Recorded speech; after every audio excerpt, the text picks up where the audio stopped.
How much Bitcoin is enough to retire? So it's going viral, 0.1, and people think they're going to be totally free of the rat race. They can go to their boss, say, "See you later, buddy. I quit. I'm out of here. Thanks for your service. Told you to buy Bitcoin, but I'm out." Is 0.1 actually enough? Well, I think it depends. It depends when we're looking to retire, um, in how many years. So just to take away all the hopium for a moment, I think in the next 5 years, Bitcoin will be $1 million. In the next 10 years, I believe it'll be somewhere between $7 to $10 million US. And maybe it hits it, maybe it doesn't. What's my source? Trust me, bro. But let's go off with the bro marketing numbers, 1,000,005, 10 million in 10 years, just for easy math. Now, one Bitcoin today, it's about $118,000 US or $180,000 Australian. To get 0.1 Bitcoin in Australia, that's 18 grand. That's a lot of money for the average person. You know, most people don't have 2 weeks worth of runway, let alone 18,000 sitting there. But we will talk about this big pool of money that most people, especially in Australia, have that they can access to be able to buy Bitcoin, to be able to put it in self-custody. But we'll come back to that. But say somebody does have 18 grand, or they can scrimp and save, and in whatever way they get to 0.1 Bitcoin. In 5 years, that's only $180,000 or $120,000 US. That's not a lot of money. And it's not enough money to be able to retire. But if we extend that out, that same 0.1 Bitcoin over 10 years, now we're looking at like $1.8 million. Now, not counting inflation, which is roughly about 10% per year, over 7 years, you've lost 50% of your purchasing power. So say 1.8 comes down to, $900,000. Is that enough to be able to retire? Probably. So if you're looking to be able to retire in 10 years, 0.1 Bitcoin, is that enough? It's going to put you ahead of most people. Once these nation states start waking up, Bitcoin is just going to go absolutely vertical, in my opinion. But it may not all be good. If they wake up to the fact that whoever starts printing money and accumulating Bitcoin the quickest is going to do the best for their country's strategic Bitcoin reserve, that's going to send that dollar, it's going to inflate that dollar more and more. Potentially it could send it into hyperinflation. And that's not what we want for people, especially people that aren't on a Bitcoin standard. If the country does go into hyperinflation, obviously that Bitcoin's held that purchasing power. At the time you locked it in, then it's grown at like 55% a year. And even if that comes down a little bit, that's all good. But say my bro marketing math is completely off tilt and we don't get anywhere near 1 million in 5 years or 10 million in 10 years. We just need more. And when it comes down to price and price prediction, it's a lot easier to guess 5-10 years out, roughly, what it'll be than what it's going to be tomorrow, next week, next month, or next year, where the cycle's going to peak. This time, let me just make sure that camera doesn't fall. But we can't control it at the end of the day. What we can control is our inputs. How much value are we putting out to the world? How exceptional are we at our job? Are we showing up every day and striving for excellence to be able to grow? So before starting this company with my wife that's really taken off, I've had so many failed businesses, a couple of like semi-successful businesses, and I just kept failing forward. I stayed at a job 2 years longer than what I needed to, just to be able to stack sats and then grow and have something be cash flow positive, so I didn't need to be able to draw down on the gains that I made quite a few years before that, about 4 years ago. And so I just stuck with it. And at that job, it was mind-numbing for the better part, but I had the capacity to be able to listen to a lot of podcasts or audiobooks, which I really took advantage of. Got long hair, so I just had the AirPods and covered them up. But when it came to actually performing the work, I went over and above. I strived to be the best person in the organization, the best person at that job, at those tasks that I needed to execute. And then I just didn't do the bare minimum. I upskilled myself. I took every opportunity for more training, personal development. I took an advanced Excel class, for example, and that's served me so well, just like that one thing. And I always put myself in a position where someone would ask me to do something that I had no idea how to do, and I'd just work it out. And that's when I started to use AI more and more and more. And then there's the skill that I had for my tool belt. And then using AI since August last year, like intensively, 4 hours a day, I'm talking every day, well, 5 days a week. It's been revolutionary, from zero to life changing in a few short months. Like it's absolutely incredible. And that's the skill that I started stacking at that bullshit job. And, I was having these businesses, I was trying them, and a lot of them were failing, but I learned how to market on the internet, how to create a brand, how to create a company, set up a couple of companies, websites, etc. Just how to cold outreach with emails, how to get on the phone, handle objections. That's a massive one that I've continually been developing ever since getting into sales in my early 20s over the phone. That's intense. If you're looking for a skill to stack and you're at a little bit of loose ends, I'd highly recommend door knocking for a charity or something, or jumping on the phone for cold calling. It's hectic. You get abused non-stop all day, every day for 5-6 hours. You're calling 300 people. You're looking for like 5 to 10 people that actually qualify out of those 300 people. And you need to keep your energy levels up, and you just need to know that it's just dialing for dollars. It's just no objection handle, doesn't happen, hang up, dial, next person, until you get that one person that qualifies, and then you push them through that funnel. It's amazing. I couldn't recommend that enough for anyone that's at a loose end. I guess where I'm going is Bitcoin's going to continue to get more expensive. We have no idea what the price will be in 6 months, 12 months. I think we only have 3 years at the highest due to AI to be able to stack a meaningful amount. And really, that time to stack a huge meaningful amount, that window's closing, and that's closing really quickly. And that makes me sad. Like all our friends, our family, anyone. Like the first time I heard about Bitcoin, and the first time I said I'd buy Bitcoin was at $96 Australian. And I didn't buy until it was 300 times more expensive at 30 grand AUD. That's absolutely insane. It hurt. But then after reading and studying, Bitcoin's at $180,000 Australian. And I'm still buying because I know that I haven't got enough. And I don't think anyone does. And then you get the people that are like, there's more to life than money. And 100% I agree. Like, number one is your health in life. Then it's your relationships, and it comes down to wealth.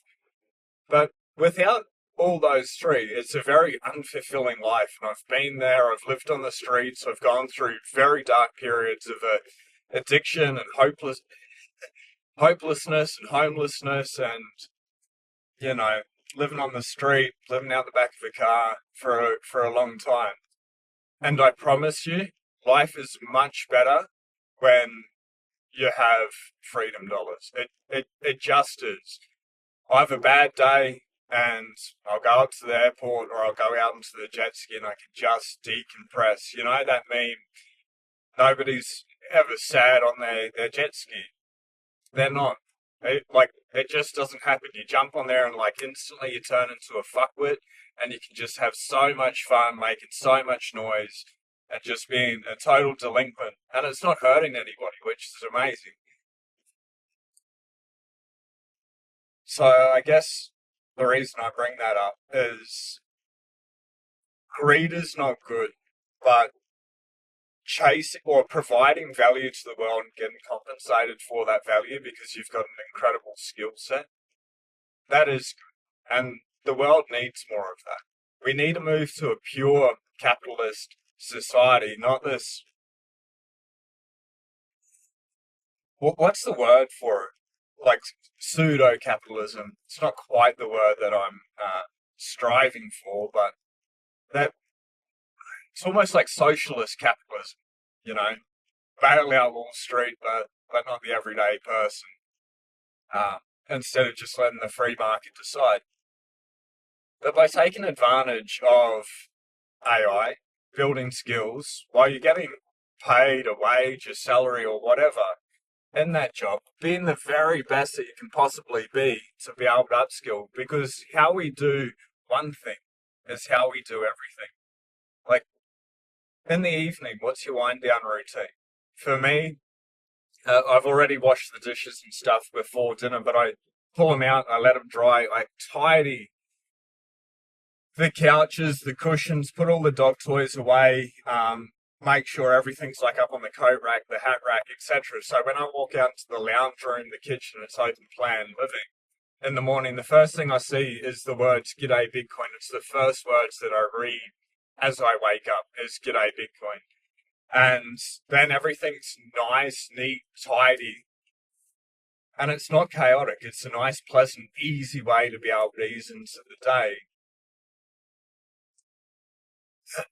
by doing that, like last thing at night, getting it ready and then waking up into that clear area, there's nothing dragging on my brain so that I can just go out and I can get straight into the push-ups, the meditation, go to the gym, get my mind, my body right, have a swim, get the dopamine right, get the sun into my eyes, do my qigong, get that energy flowing in the right way, get that qi flowing in the right way. And then I can just attack the day. And I hope everyone can do that. So it doesn't really matter if you're working for yourself or a boss that you absolutely hate or a boss that you absolutely love. At least for me, I just strive to do the very best that I possibly could in that moment, and then I'd come home, and then I'd work on YouTube, and then I'd get my YouTube video out, and then I'd work on whatever business I was doing at that stage. So there's like three things that I had going on at that same time. And I was waking up at 4:20 in the morning, going to sleep about 11:30 each night, and I did that for years and years and years because I wanted to break free. And I actually had, like, I hit my freedom number, my escape number a few years ago, but I stayed at the bullshit job because I didn't want to deplete that. And maybe that came down to not liking risk, and maybe not willing to back myself early enough. But like when I look back on it, I didn't touch my stack. I kept adding to my stack. I know that I don't have enough Bitcoin. So I just did everything that I possibly could to be able to get more Bitcoin. And then coming back to the retirement conversation, like, what's that number? I truly believe if you get to 1 Bitcoin now, in the next 5 to 10 years, you're literally sorted, you're set up, you're all good. And that does depend on what the government does, especially with unrealized capital gains tax within superannuation system. Obviously, I'm not talking about holding your Bitcoin in super right now. But if that comes out, then they can apply it to the family home down the track, any asset class. They are talking about getting rid of the capital gains tax discount on the family home as well, or assets that you've held for longer than a year. We need to be aware of these things. So maybe Australia is not the place that you'll be able to retire, or the country you're living in. Australia, Canada, the UK, they're very much going down this path of total monetary control to remove all the freedom from people. Okay, it's interesting. So get a second passport. They're not very expensive. They're actually very affordable. And the channel partners, Tony from the Bitcoin Way, or anyone from the bitcoinway.com, can help you out. I've always put a link in the description. That's getting a second passport. It's cheap. The first 30 minutes is free. But more importantly, what the guys can help you with is getting your money safe, secure, getting it in self-custody. If Bitcoin's in an ETF or so an exchange traded fund, like you've bought BlackRock's Bitcoin ETF, or you've got your Bitcoin on a crypto exchange, it's not your Bitcoin. It's just not yours. You're exposed to number go up, which is great, but the revolution of Bitcoin is that we can finally hold it. And unless we give someone the seed phrase for it, nobody can take it away from us. They can't debase it. They can't add more Bitcoin to the 21 million, although Peter Todd's talking about that, but that's another conversation. They can help you secure it, and it doesn't matter if you're moving $1,000, $1 million, 10 million, $100 million. The process is exactly the same, and you'll sleep easy at night anyway. I've put a link below, but you've got those options. So get to one Bitcoin, I guess, is still the message. And people like, $180,000, that's impossible. It's not going to happen. For most people, it won't. Not working a 9 to 5, but you can, start stacking those skills. Start businesses, investing, whatever it is, learning those skill sets. And you may get a 0% ROI for 4 years. That's fine. But by improving just 1% per day, or that Kaizen principle, continuous improvement, eventually you will hit that escape velocity if you're approaching it with critical thinking, not just doing the same thing over and over and over again that you're failing with and then hoping everything will be all right. It doesn't work out like that. It's try this, assess, analyze, act, assess, adjust. Is the framework for that. So you do something, you see how it worked or didn't work, and then you refine it, you adjust it, and you try it again. And then the next day or the next iteration, you try it again. You keep doing that until it gets better and better and better, and then eventually you have something that's world-class and you can execute on it and push it out. And that will allow you, if it's the value you're pushing out is compensated in monopoly money, or even if you're being paid in Bitcoin directly, that'll allow you to start increasing that stack. But put all that aside, I truly am the biggest advocate of stacking skills, staying in whatever job it is, career that you're doing at the moment, and working towards the life of your desire. It's not the fun, sexy, easy thing, but I think it's the most probable for success for the average person. And, I'm not the most intelligent. My memory's not the greatest. I very much have ADHD, and there will be times where I struggle to focus a lot of times, but I'm persistent and I just won't give up. And I'm aware of those things within myself. So I have a journal. I have an absolutely must get done list, which is like a to-do list, but it absolutely must get done. And it does. Whatever gets written down gets done. If it's in my calendar, I'll execute. And that's how I do those things. But anyway, put aside all that, the skill stacking, alongside the bullshit job. Most people in Australia who have been working for a very long time, well, everyone in Australia that's employed, or is as an employee, is paid as an employee, 12% per month of their wage is put into superannuation, which is the retirement system here in Australia. It was mandated basically to replace the pension system. So instead of relying on the government, the proof of work, the energy that you put in, that's money out of that you cannot use until you hit retirement age. And for most people in Australia, they'll just ticker box, I'll use my employees' superannuation funds.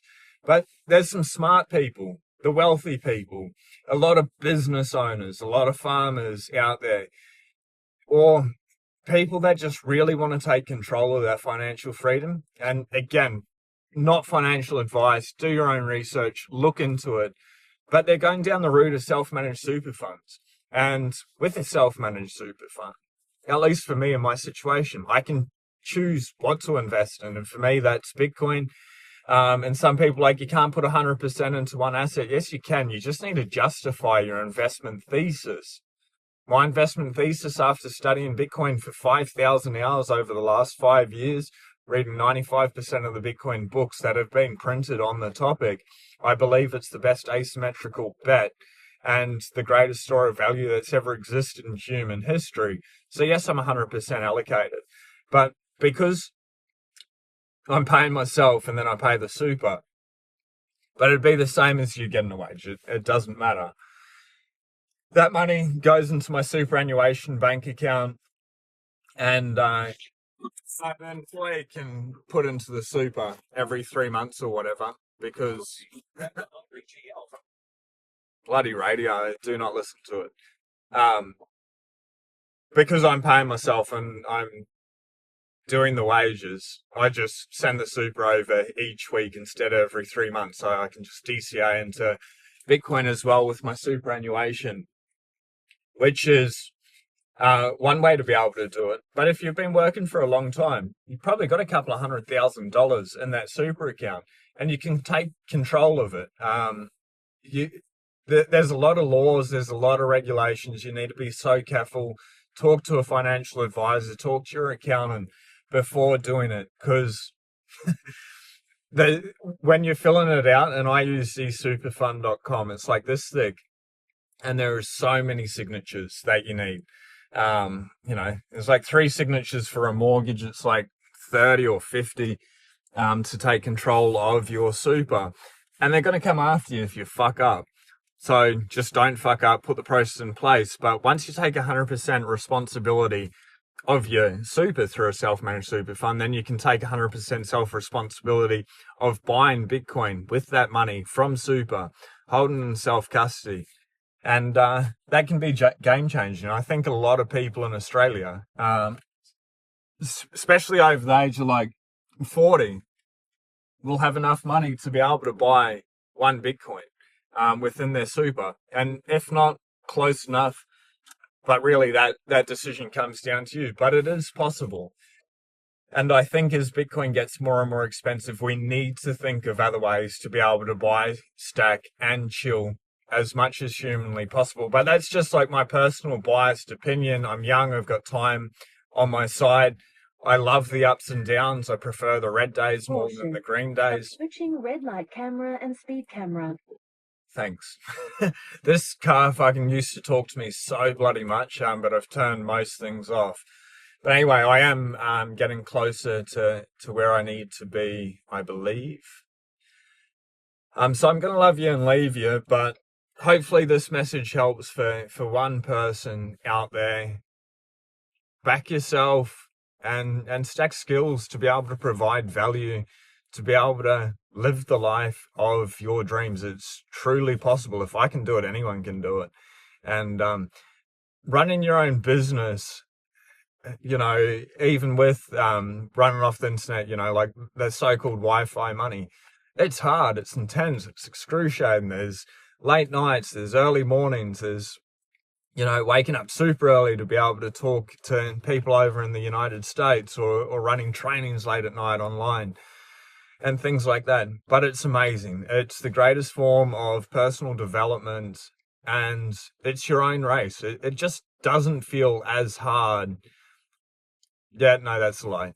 It feels harder, but the drive, the purpose behind it just allows you to push through, and it's so much more satisfying. So I couldn't recommend that enough, and I think that's a cool place to be able to end it. But just go out and please do something nice for yourself today, for somebody else out there. Be blessed. Peace. And if you are looking for something nice to be able to do, Adam Hudson's got a family office, loveheart.org, where They're working with the John Fawcett Foundation over in Indonesia, where for like $100 you can restore somebody's eyesight. So they're blind for $100, you can give their eyesight back. If you're looking for something nice to do and you got some spare fiat that you really want to put to good use, I'd recommend that. Anyway, love your legends. Peace. Get your Bitcoin off the exchange.